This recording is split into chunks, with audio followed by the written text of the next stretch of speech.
Hi, I am your physics Sarthi, Madhumita Mukherjee. I promise a better scoring in your physics. और एक question in this category कर लेते हैं। ये 2015 में आते हैं। 2015 का मेरा 6 number question.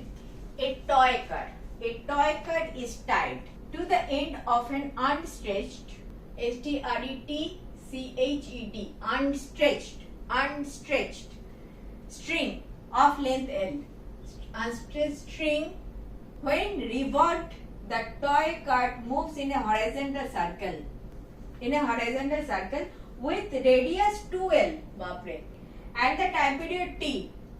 If it is speeded until it moves in horizontal circle of radius 3L with period T1, relation between T and T1 is bracket में दे दिया हुक्स लॉ ओबेड, ऑप्शन दे दिया T1 equal to 230, B option दे दिया T1 equal to √3/2T, C option दिया T1 equal to √2/3 capital T, D option दे दिया T1 इक्वल टू √3/2 इसका T.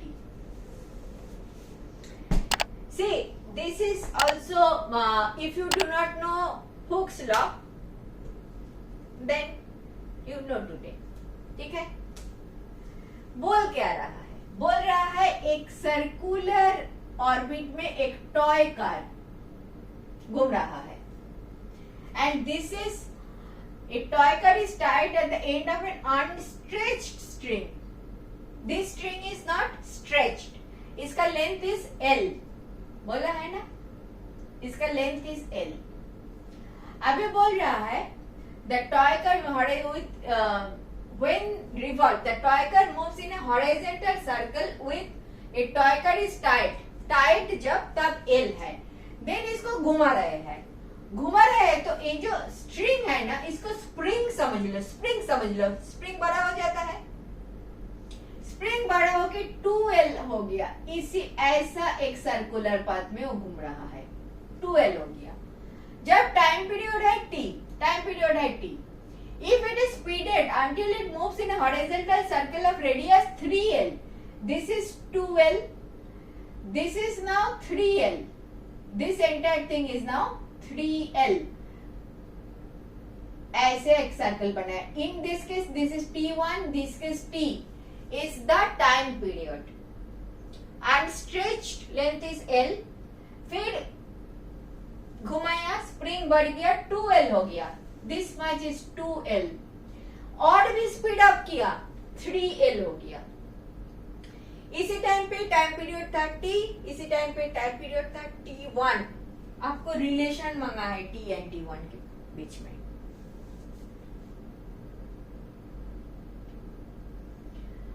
ठीक है, तो सर्कुलर मोशन हो रहा है तो आपको क्या देखना है? Centripetal force.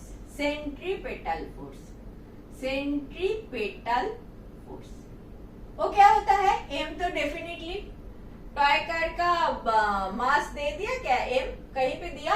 ये टॉय कार टाइट नहीं दिया, हम मान लेते हैं m है, वरना फोर्स कैसे आएगा? रिलेशन पूछा है तो 1/1 कर देंगे, m निकल जाएगा. Centripetal force m r omega square, A ले लो. F क्या होता है? m v square by r या m r ओमेगा स्क्वायर. मैंने ओमेगा लिया क्योंकि t दिखाई दे रहा है मेरे को, टाइम पीरियड के बारे में बात कर रहा है. ठीक है, this is my centripetal force. तो in one case this is, इधर तो T आ जाएगा, इन सेकेंड केस इधर तो T1 आ जाएगा. R जो है इन फर्स्ट केस 2L आएगा, इन सेकेंड केस 3L आएगा. इतना क्लियर है? केस 1 केस 2 जगह मेरे पास बहुत ही कम है, फिर भी वेट करो, करती हूँ. Case 1 and case 2. इसमें ये मेरा सेंट्रीपेटल फोर्स है. Case 1 case 2. केस 1 में सेंट्रीपेटल फोर्स क्या होगा? m r1 मतलब 2L into 2 pi by T का whole square. In this case क्या होगा, m 3l into 2 pi by t1 का whole square. Clear? m r omega square case 1 case 2 के लिए मैंने लिख लिया। अभी हुक्स लॉ के बारे में कुछ बताना पड़ेगा। This is force, centripetal force, this is also centripetal force. This centripetal force, who is providing this centripetal force? Definitely tension बोलो। अच्छा, एक काम करते हैं, आपको पता है क्या, ये जो फोर्स होता है ना, ये जो टेंशन फोर्स होता है स्प्रिंग का, ये स्प्रिंग बड़ा हो रहा है ना, तो ये जो फोर्स होता है, दिस फोर्स ये रब कर देती हूँ। हाँ, ये हुक्स लॉ के बारे में जो बोल रहा है, हुक्स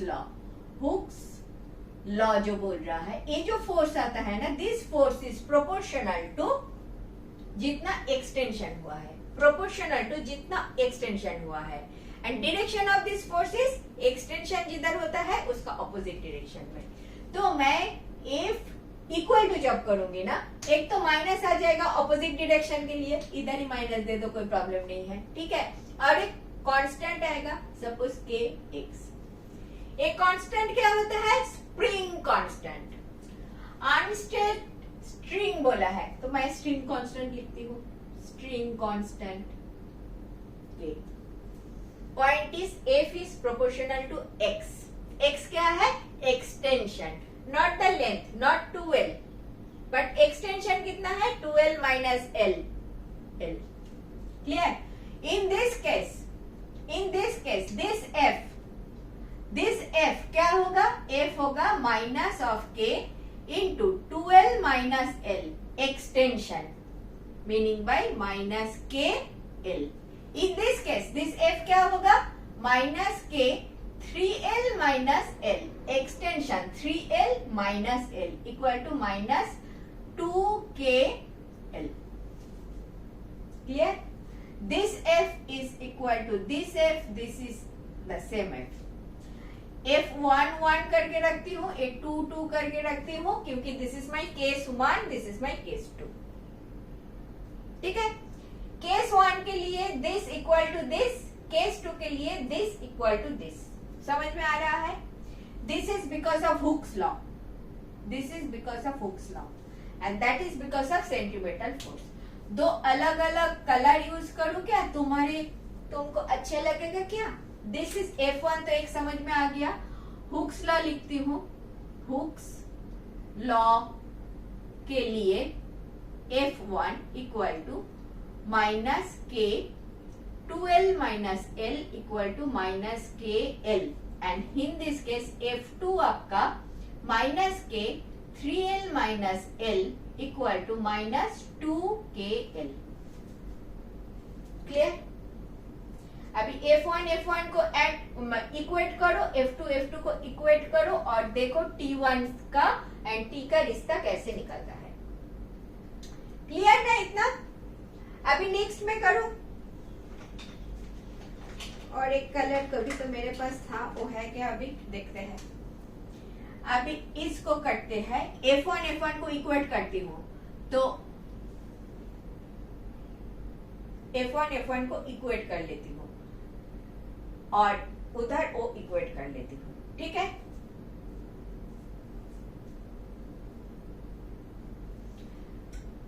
सो क्या आ गया मेरा, बहुत ही गंदा तो नहीं हो रहा है, ए वाला भी है, ए वाला भी है, ठीक है। तो इधर से T1 निकाल दो, लिखते हैं m 2l into 2 pi by T इसका whole square equal to minus K L. इधर से 2 पाई बाई टी का होल स्क्वायर एक जगह रख लो, 2 पाई बाई टी का होल स्क्वायर रख लो, इधर ले लो minus K L divided by 2m2l, L निकल गया, रह गया क्या, रह गया माइनस के अपन 2m। Clear? In this case यही चीज करो, m 3l इंटू 2 पाई बापन t1 इसका whole square equal to minus 2kl. Clear? So 2 pi by t1 इसका होल स्क्वायर रख लो, माइनस 2kl नीचे आया m3l. ठीक है, l निकल गया तो आया माइनस 2k बाई 3m. इधर देखो t है, t1 है, एक को a एक नंबर इक्वेशन करो, a दो नंबर इक्वेशन करो, एक को 2 से डिवाइड करो. मुझे थोड़ा सा जगह चाहिए, ए वाला जगह ले लो. This is the only option. तो अभी मुझे क्या करना है, a 1 डिवाइडेड बाई 2 करना है, 1 डिवाइडेड बाई 2 करना है. क्या आएगा, 2 पाई बाई टी इसका whole square into t1 by 2 pi इसका होल स्क्वायर. उल्टा हो गया. इधर से आएगा माइनस k बाई 2m, उल्टा हो जाएगा minus 3m divided by 2k. इतना तो तुम भी कर लोगे. 2 पाई तो निकल गया, आ गया t1 square by t square. ठीक है, इधर क्या आ गया, k निकल गया, mm निकल गया, आ गया दिस इज प्लस हो गया तो 3/4. तो t1 चाहिए, t1 square equal to 3/4 t square. So t1 कितना आ गया, √3/2t. √3/2t. D option is your correct option.